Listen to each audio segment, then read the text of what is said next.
નમસ્કાર, આપ જોઈ રહ્યા છો નેશન પ્લસ ન્યૂઝ. હું છું આપની સાથે વિભિક્ષા પરમાર. વડોદરાની MS યુનિવર્સિટી દ્વારા યુવાનોને ડ્રગ્સના દૂષણથી દૂર રાખવા અને જાગૃતિ લાવવા માટે એક વિશેષ પહેલ કરવામાં આવી છે. આગામી 18 ઓગસ્ટના રોજ ફેકલ્ટી ઓફ કોમર્સ, ANTF અને NSSના સંયુક્ત ઉપક્રમે drug free youth safe India કાર્યક્રમનું ભવ્ય આયોજન કરવામાં આવ્યું છે. MS યુનિવર્સિટીની કોમર્સ ફેકલ્ટી દ્વારા યુવાનોને ડ્રગ્સના દૂષણથી દૂર રાખવા માટે એક ખાસ અવેરનેસ કાર્યક્રમનું આયોજન કરવામાં આવ્યું છે.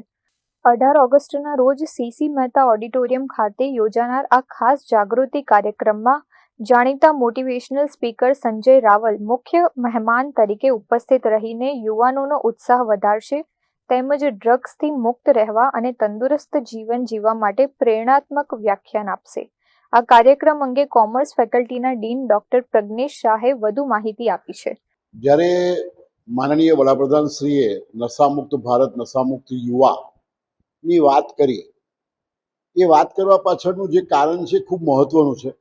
કારણ કે આજે લગભગ ભારતમાં યુવાનોમાં 5% આજુબાજુ યુવાનો ડ્રગ્સ લેતા થયા છે. ગુજરાતમાં આપણે આસપાસ જોઈએ તો તમાકુ અને ગુટકા પુષ્કળ પ્રમાણમાં ખવાય છે. લગભગ 12 થી 13% યુવાનો ગુટકામાં અને તમાકુનું સેવન કરતા થયા છે. તો આ બધું જોયા પછી આપણને એવું લાગે કે ભારતનું ભવિષ્ય અંધકારમય છે. કારણ કે શરૂઆતમાં તો કોઈ એવું કહે કે ભાઈ ચાલ ને હવે મારી જોડે એક વખત બીડી પી લે, એક વખત તમાકુ ખાઈ લે, કંઈ જ નહીં થાય, અને આવું કે એટલે શરૂ કરે, પછી બંધ નથી થતું. અને બંધ નથી થતું, સાથે સાથે વધતું જાય છે, અને એમાં એ વ્યક્તિની જિંદગી પાયમાલ થાય છે, એનું આખું ઘર પાયમાલ થાય છે. અને એટલે જ્યારે માનનીય વડાપ્રધાન શ્રી આ કીધું કે નશામુક્ત યુવા, અને જ્યારે યુનિવર્સિટીની આપણે વાત કરીએ તો યુવા વર્ગ સૌથી મોટો યુનિવર્સિટી સાથે સંકળાયેલો હોય છે. સ્કૂલ છોડી અને કોલેજમાં આવ્યો હોય છે.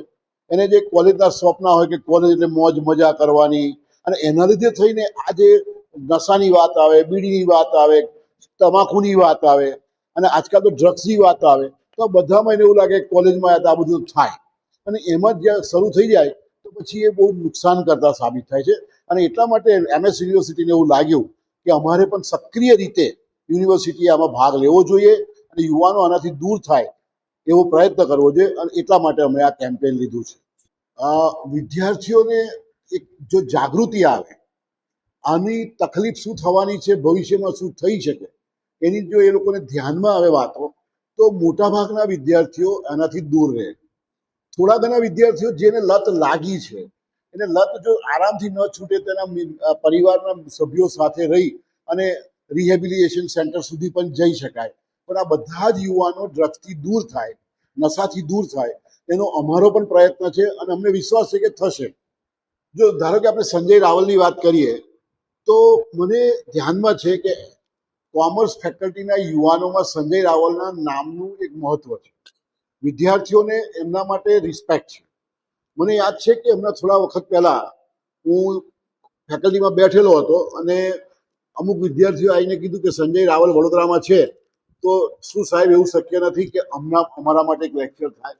અને અમે સંજય રાવલને વિનંતી કરી, અને M4માં અમારા ક્લાસમાં 250 છોકરાઓએ સંજય રાવલને સાંભળ્યા. તો યુવાનોમાં આઇકોન છે, તો એ આવીને જો વાત મૂકશે તો યુવાનોને ચોક્કસ અસર થવાની, સમાજને ફાયદો થવાનો. યુનિવર્સિટીમાં ઓલરેડી સેલ છે, આના માટે અમે પગલાં લીધા છે. દરેક જગ્યાએ અમે ધ્યાન આપીએ છીએ, અને હજુ વધુ સારી રીતે મેં તમને કીધું ને કે આવા વિદ્યાર્થીઓ જ્યારે ધ્યાનમાં આવશે તો એને રિહેબિલિટેશન સેન્ટર સુધી પણ લઈ જઈશું. ભૂતકાળમાં અમે આ સક્રિય રીતે આખી કોલેજનો બધા વિદ્યાર્થીઓનો બ્લડ ટેસ્ટ કરાયો, એમાંથી 1-2 જે શંકાસ્પદ નીકળ્યા એનું કાઉન્સેલિંગ કર્યું, અને ફરી 6 મહિના પછી એ લોકોના બ્લડ ટેસ્ટ કરાયા, તો એમાં ઘણો ફરક જોવા મળ્યો છે. એટલે પરિણામો સકારાત્મક મળે જ છે, પ્રયત્ન કરીએ તો. અને એટલે અમે પ્રયત્ન કરવાનું નક્કી કર્યું છે. સૌથી પહેલાં તો અમે લોકોએ આ વખતે એવું નક્કી કર્યું છે કે જુદા જુદા કાર્યક્રમો દ્વારા સમાજના ખૂણા સુધી પહોંચીશું. તો ફેકલ્ટી ઓફ કોમર્સના વિદ્યાર્થીઓ દ્વારા અમે શેરી નાટક તૈયાર કર્યું છે, અને આ શેરી નાટક દ્વારા વડોદરા શહેરમાં લગભગ 250 નુક્કડ નાટકનો આ પ્રયોગ અમે કરવાના છે. સાથે સાથે અમે વિદ્યાર્થીઓ માટે વક્તૃત્વ સ્પર્ધા રાખી છે, સ્લોગન રાઇટિંગ રાખ્યું છે, કારણ નશા મુક્ત ભારત માટે એમના સ્લોગન લખે એની કોમ્પિટિશન રાખી છે, પેઇન્ટિંગ કોમ્પિટિશન રાખી છે, વોલ પેઇન્ટિંગ રાખ્યું છે. આવી બધી એક્ટિવિટી એટલા માટે કરીએ છીએ કે જેનાથી વિદ્યાર્થીઓને પણ મગજમાં કંઈક ઉતરે કે આ ન કરવું જોઈએ, અને સાથે સાથે સમાજમાં મોટા ફલક ઉપર આનો મેસેજ પહોંચે. અને એટલે અમે આ કાર્યક્રમો કરી રહ્યા છે અને આ કાર્યક્રમોથી 100% અમને સફળતા મળવાની છે એવો વિશ્વાસ છે. યુવાનોમાં વધતા જતા નશાના દૂષણને ડામવા અને દેશના ભવિષ્ય સમાન યુવાધનને સાચો માર્ગ બતાવવા માટે MS યુનિવર્સિટી સાથે પવિત્ર ધામ ગ્લોબલ વેલફેર ફાઉન્ડેશન પર જોડાવાનું છે.